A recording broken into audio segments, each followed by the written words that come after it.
Here we go, Base Raiders then.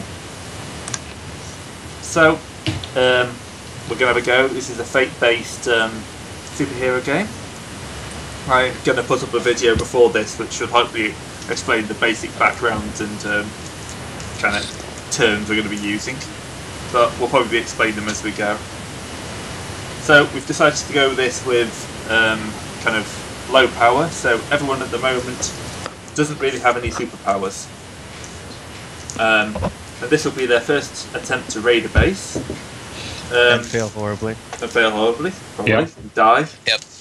And then have something horrible done to their corpse, which will then wander around, you know, as for the rest of the campaign. Good to know we got a copy of the script. Yeah. So That if wasn't you, in my contract. I told you, it's all in your contract. I signed your contract for you. I should know. Oh, God. It's cool. He gave me power of attorney. Yeah. He's the only one who asked for it, so... I'd have preferred the power of eternity myself, but I suppose it'll do. Nice. Thank you, thank you. Okay, so the quick breakdown of this story arc, setting is that about a year ago, the superheroes all got kidnapped, and they've gone. Unfortunately, they didn't take all their toys with them. All their superhero bases are still around, and people have started forming the Base Raiders groups to go in and steal whatever technology isn't nailed down, or could be easily prized off the floor. So, I guess it's time for a nice bit of character introduction. Of course, this is the non-powered version, so I'm not actually going to click on the character sheets because the powered versions are set up in there, and I don't want to spoil the surprise. So, we'll go from left to right with Ian, which is Goatface. Hello. Ian is, well, he was a demolitions worker for an independent demolitions company, but they took a government contract to demolish a, well, base soon after Ragnarok. And while they were in process of doing that, something happened to him that's changed his life quite completely. And he's here base raiding in the hope of finding some information that will make it all clearer. And I can't really go into much more detail without telling you too much. That's fine. On to Aaron. All right. Aaron was actually basically a file clerk before Ragnarok for a legal company. But when Ragnarok went down, of course, the government started throwing out litigation against every single thing they could to do with superpowers, mostly because they were pissed off of having to deal with them when they were there, and now they weren't. Well, let's start seizing all their properties. So suddenly, Aaron starts coming across a lot of paperwork to do with seizing buildings and seizing items from former superhero bases, and says to himself, well, why the hell don't I get in on this? I mean, if I know where they are. And so he's joined up with these gentlemen to go base raiding. What could possibly go wrong? Right, on to You want me Geralt. to actually answer that? Don't answer that. Yeah, that's pretty rhetorical. Yep. Geralt Grayson, from at a certain point until Ragnarok, he mostly kept himself indoors, and that's the main reason for that is because his twin brother was a very infamous villain known as Slight, who, at one point, what made him his most infamous was when he went through a bunch of using magic and some bioeugenics, sterilized a shit ton of people. For anyone he deemed was considered, too stupid to really breed or pass on their genetic material. Anyone who, climate change deniers, anti-vaccine people, people who voted Republican or Tea Party, birthers, truthers, all those kind of people. So he was, yikes. Yeah, so he was Darwin's award then. Lovely pretty chat. much, that's what he did. His powers over darkness kind of helped him, really made that easy for him, and made it very difficult for people to get revenge on him. After Ragnarok, he did disappear. Geralt's life just got more troublesome, though, because of it. Because Geralt and Slight were twin brothers. So there are many people that have been coming after Geralt in order to get revenge, just because either they believe he's Slight or because they're just vindictive like that.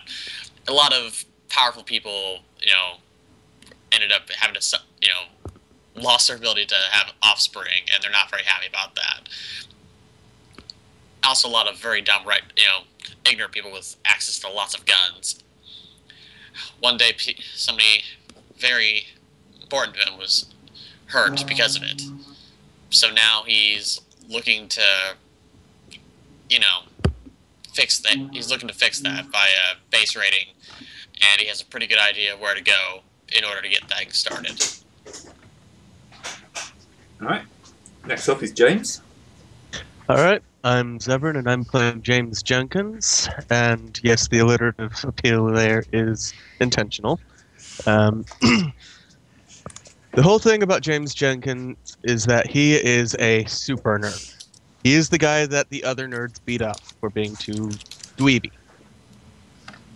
This has given him a bit of a complex, as you might imagine, and the moment that he gets power, he's going to basically go insane with it. The whole idea is that his is I'll show you all in character form.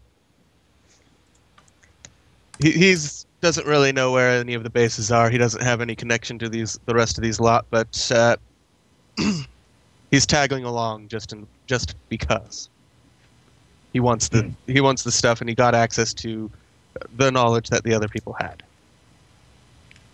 Fair enough. Right. The next stage is a prostate courier playing a prostate courier. Hi there. Yep. I'm playing myself as some random goon who's questionably employed and takes Ragnarok as an opportunity to break into the logical extension of Let's Playing. Let's Raid. Basically, he's my nemesis in this alternate universe.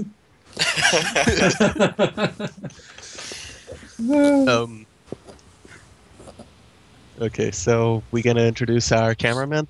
Yeah, because of course Apostate can't do all this filming on his own.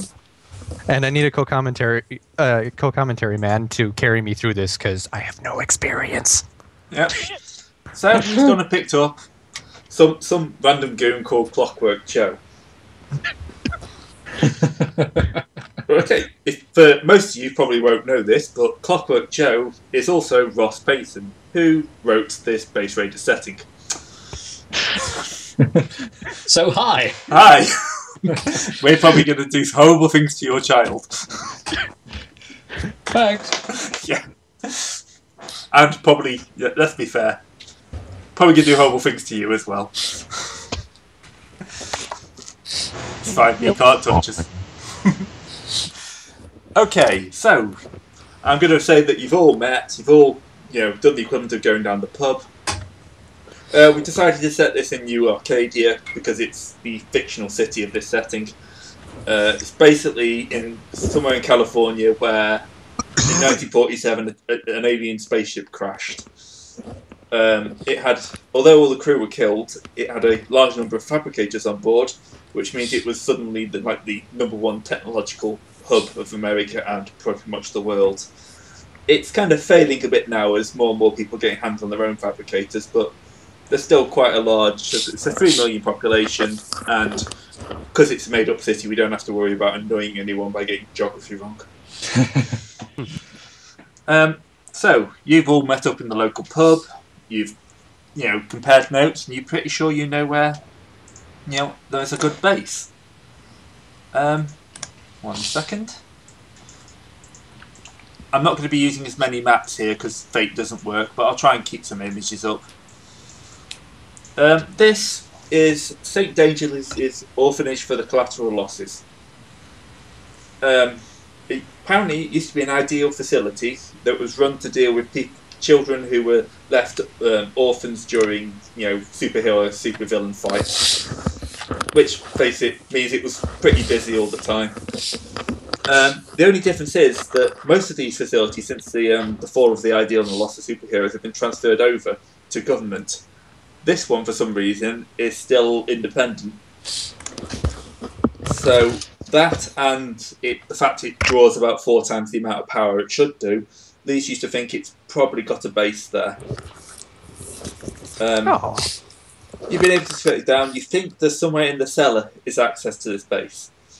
So all you need to do is somehow get in there, get into the cellar, and then you should be able to get access to the base. As for the owner of this base, you think it was one of the well-known supervillains, Professor Smith. It was so well-known he didn't even bother trying to hide his name because there wasn't anything anyone could do to him. He was basically... he's basically the Moriarty of this type of thing. He never really did anything himself, which made him untouchable, but he was fingers in every pie. He collected data on everything, black magic, technology, aliens, anything he thought could be useful, he pretty much knew about. And if this is one of his bases, there's a good chance you can find a good number of technological artifacts down there. Alright, so time to turn it over to you. Alright. Right, so how are we going to do this? We got to get in there. So. Well, Well, let's see. Why do we think that it's going to be hard to get into the building? well, shouldn't be too hard to get into the rest of the building if it's just an orphanage. Yeah. Well, I The strongly- orphanage Are is there hard any to get access into. ways to the underground from the outside? That would be handy. Is there like a opening for a coal cellar or anything like that? Not that you can see, it's quite a modern ideal building, so it had its own self-contained power supply. And how's it drawing 4 times as much power? Sorry, it doesn't need coal or anything like that, so yeah. It is drawing power into the network, but mostly it's self-contained. Probably have to get down to the cellar in order to check that out. If I wouldn't, close more underground, the better, I think. So we should try to get to the lowest point in the building, and just search and start our search there. How long has this place been empty? Sorry. It's not empty. It's empty. It's not empty. No, it's still in use. Oh. Yeah, that's going to be the tricky part, really.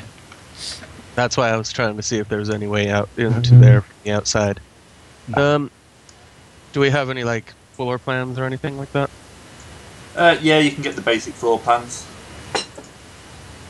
Which, in all fairness, probably won't actually include what we need, but... But No. it will have basement access. Yep. Yeah, you'll be able to, once inside, you'll be able to find your way around. I'll assume you've done that as part of your setup. Is your guy a lawyer? Did you say? Yes. He's a training lawyer, specifically. Does he know the legality of homosexual adoption in this state? Gray? So, are we going to adopt more cameramen? Oh, well, I was thinking if we need to be inside the building. And it's an orphanage. Yes. Technically it is, but I'm just thinking that only gets 2 of you in. Yeah. Well, we can get in and one of us can slide away and open the door with the rest of them. True. A back door on the way in. Or a window that's near the access to the ground? No, of course, there's always the old, we're here to do a security check or a fire drill or something. Just make us all look official enough to get in. Which means we then have the right to poke around every single room looking for any defects, which means we might have a chance of finding this basement trapdoor. who's good at bullshitting? Well, I do have some conversational skills. Yeah. I That's don't good. really I'll let want, that as context. if I go in there, they're gonna. Okay. There's a good chance someone will recognize me. I do not have any lying skills.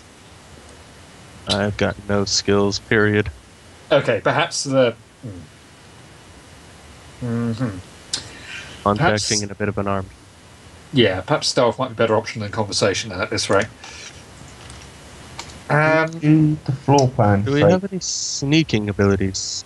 I do not, no. I have stealth at +2, That's a start. so technically it doesn't exist yet. Oh, yeah.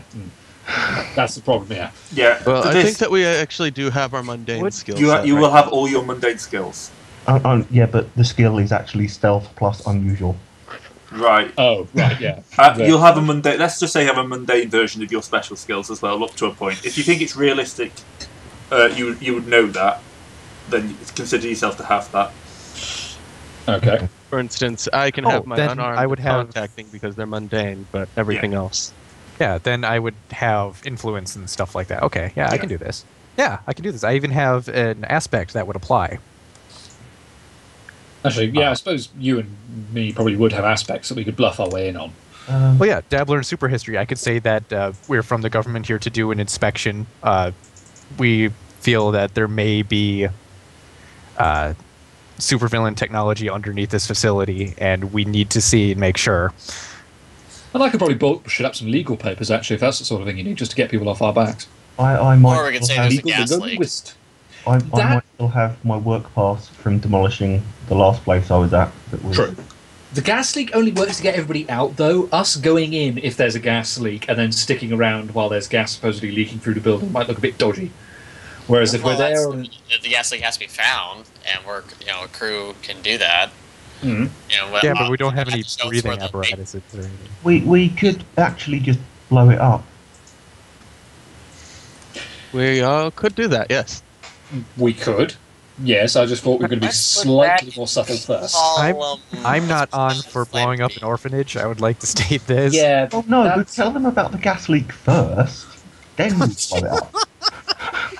On our way out, maybe. let's just go with the deception plan. shall Oh, we haven't said this, have we? This is a supervillains campaign. Yeah, this is quite. We haven't made that clear. We're not heroes, but I think there Our are heroes. limits. I'm not We like to yeah, blow but up an orphanage while they're kids. There are limits. what am I however. compelled? I'm compelled because I'm not a monster. Like, we are not blowing up an orphanage of children. I would like to Well, state that that's it. I really hope none of us So that's are another going to fake attempt a click for me. political campaign at any point in our lives, because these voice clips would be taken way out of context. I'd use them as supporting evidence of my worthy status as a participant. Personally. I don't- Goatface yeah. destroying orphanages. Yeah, Look, that one. we tell them there's a gas leak. We get all the children out. We blow We it just up. give I get a load of my union buddies in. We come in to demolish the remains, and while they're doing that, we can go down into the sub-basements. But that takes way too much time, and we don't actually have to blow the building up to get them out and give us enough time to find it ourselves. We can just get them out by either saying there's a gas leak or saying we need to do an inspection or what have you. And then they're out and we're in, and we have as much time as we need. We don't Yeah, need to blow the building up as well. Yeah, if I invoke my Dabbler in super history aspect, that puts me at a +5 for my influence test. Okay then, do it your way. Oh, If you want to blow it up Instead of later, we blowing can up blow it up orphans, later. I'm sure there'll be other things I can do. don't encourage him. Compelled. No. Compelled. Compelled. No, we are not. I am not a monster. We are not You doing. sure? Unfortunately, I do have the aspect properly paranoid, which could be compelled to make me blow up the building so that there aren't any witnesses. Don't give the GM ideas about how to compel you. I want fate That's points. the whole point of fate. He does it on his own. There's no need to give him the hand. Yeah, there is. We can self-compel. True. Let's just walk in and say, hello, there's something terribly wrong with your building, potentially. Yes. Yes, that's basically what I'm doing. Yeah. Let's do that. All right. Do you have a I'm just gonna make sure I'm just gonna keep rubbing my face, or like a scratch or something like that, or All right. whatnot, so people can't directly see it. Did you not take any Because- disguise skills? No. That might have been a good idea. Yeah. Well, hindsight and all that. We could. And it. I'm sure later on we can buy you a face rearranger machine. It's called a brick, isn't it? Yeah. Yeah. Sure. Right. I'm sure we'll get to it by at least by the end of the by the end of the entire game. I'll have at least 2 sessions before we finish. 2 seconds. Involuntary facial surgery every week. Yeah. Or maybe we could have you fight your twin to the death in one of those fights where no one knows which one's which. That would require then I Ragnarok just- to unhappen, which would be very bad if we're not geared up properly for it. Yeah. Anyhow, let's That's see what's in planned. Endgame. So wait, which one of you would be the good twin? Since we're both villains. That is a good question. I think he's less bad than his brother. I'm less Well, bad. considering I'm that not his brother I didn't just sterilize- euthanized an entire type of people. That euthanized, he sterilized them. Okay, That's sterile. not much let's- better. Not much. That's just euthanasia in advance. We're off to Wow. such a good start, aren't we? Yeah, we're not even through the door of the orphanage. Why do you think I picked an orphanage? Not blowing it up. Clockwork. Are we, If you playing, happen to... are we playing our normal conversation rules? The orphanage is called the police because they keep hearing you talk about blowing up the orphanage outside. Clockwork, if you happen to be listening into this, we're an hour in already and we're really much raping the moral event horizon. I'm very sorry. To be fair, it's not an hour of recording. Yeah, that was even better. Alright, so, go Okay, to the door. It's the first episode of the Let's Raid. Okay, we're not. It's not going to be good. It's not going to be. We're going to get better as it goes on. Hopefully. Don't, I'll fix it in post, okay? I'll fix it in post. Don't worry about it. just don't do anything that requires us to seize the footage and doctor it before we publish it, alright? It's going to be problematic. Alright, shall we just try and knock on the door and just deceive them, rather than going immediately for the blowing up the orphanage route? Yep. Well, yeah. Okay. Fine. As you get closer, you hear the sound of children playing and singing. Actually, quite a lot of singing. It seems there's a bunch of girls who are, being led by a red-headed one, singing, "It's a hard knock life." Oh, God. While over in the other corner, the boys are being led by one with a top hat, singing, "One of the family." Can I blow this place up now? Is this a fucking 60s orphanage? Huh. No, they're ironic. Oh, Yeah. sorry. It's No. the ideal. It has to be ironic. Hey, Foste. Yep. You should introduce yourself as Dongs.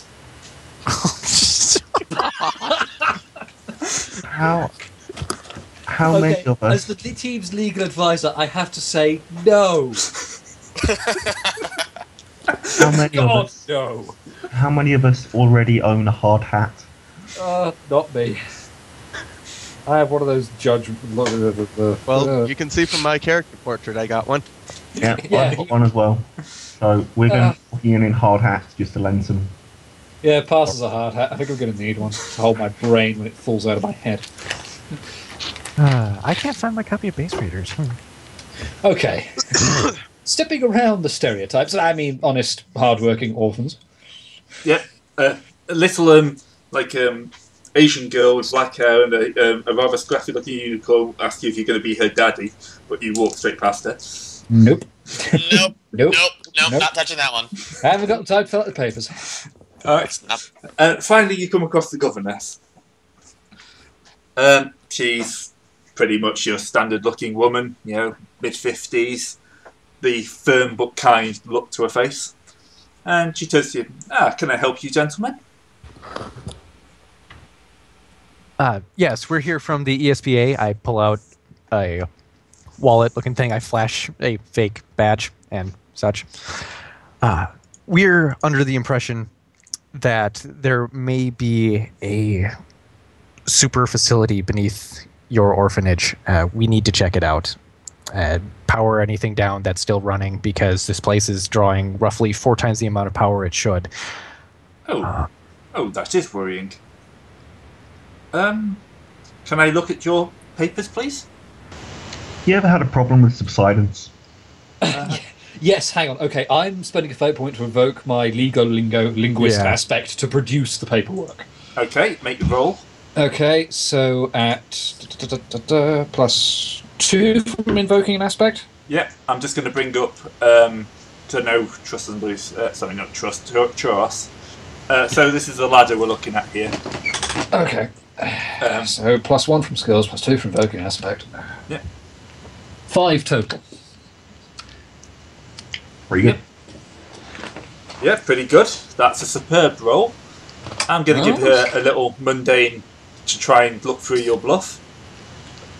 Oh, And you still win. Excellent. She looks at very hard, long and hard at your paperwork. Not too hard, I hope.